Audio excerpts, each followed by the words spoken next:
अस्सलाम वालेकुम। भारत एक मात्र ऐसा देश है जो आज उन्नति के शिखर पर बैठा है, क्योंकि उन्होंने धर्म को संविधान माना, हमने संविधान को ही पहला धर्म माना।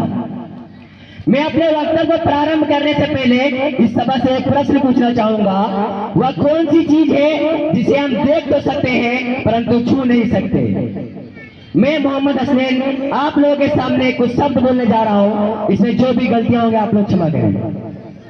यही प्रश्न सन 1947 से पहले एक कक्षा में किया गया था। उस समय विद्यार्थियों ने इसके अनेक अनेक उत्तर दिए।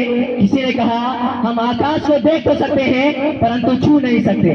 किसी ने कहा हम सूरज को देख तो सकते हैं परंतु छू नहीं सकते। लेकिन उसी कक्षा के बाहर खड़े होकर पढ़ने वाले एक विद्यार्थी दबाई आंखों को लेकर खड़ा हुआ और बोला मैं प्यास से तड़प के मर भी रहा हूँ, फिर मैं इस पानी के घड़े को देख तो सकता हूँ, छू नहीं सकता, क्योंकि मैं एक अछूत जाति का हूँ। वो अछूत जाति का विद्यार्थी कोई और नहीं बल्कि हमारे संविधान के निर्माता डॉक्टर बाबा साहब भीमराव अंबेडकर जी थे।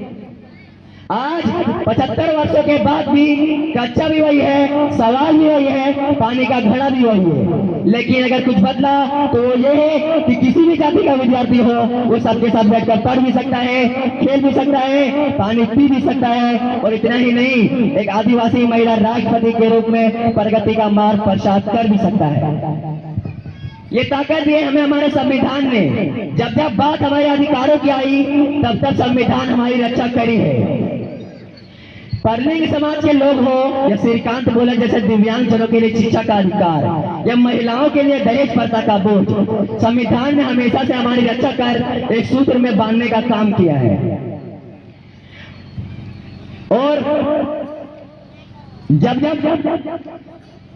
भारत के संविधान की लोकतांत्रिक यात्रा बहुत ही लंबी रही है। जब भारत आजाद हुआ तो उसके साथ कई और राष्ट्र सदोहर आजाद हुए, लेकिन अगर वहां हम चलकर देखेंगे तो पता चलेगा कि वहां अराजकता है, कट्टरता है, भुखमरी है, गरीबी है। लेकिन भारत एक मात्र ऐसा देश है जो आज उन्नति के शिखर पर बैठा है, क्योंकि उन्होंने धर्म को संविधान माना, हमने संविधान को ही पहला धर्म माना।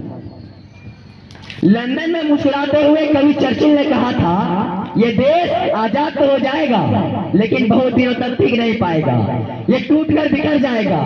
अब मुझे लगता है कि नर्क में चर्चिल की आत्मा देख रही होगी तो सोच रही होगी कि क्या से क्या हो गया देखते देखते, क्योंकि आज का ये वही भारत है जो पूरी दुनिया के स्टार्टअप के क्षेत्र में तीसरे स्थान पर है। ये वही भारत है जो चंद्रयान 3 को पृथ्वी से चंद्रमा तक की दूरी सबसे कम महीने में पहुंचा देती है, क्योंकि अपने कर्तव्यों का निर्वहन किया है। और अगर भारत के प्रत्येक नागरिक अपने कर्तव्यों का निर्वहन करते रहे तो यकीन मानिए आने वाले 2047 तक भारत का लक्ष्य एक सूक्ष्म मात्र होगा। और मैं अंत में जाते जाते यही कहूंगा कि वर्तमान का गूगल हो या माइक्रोसॉफ्ट या पेप्सी को हमने भी इनको दिए हैं अपने भारत के सीईओ।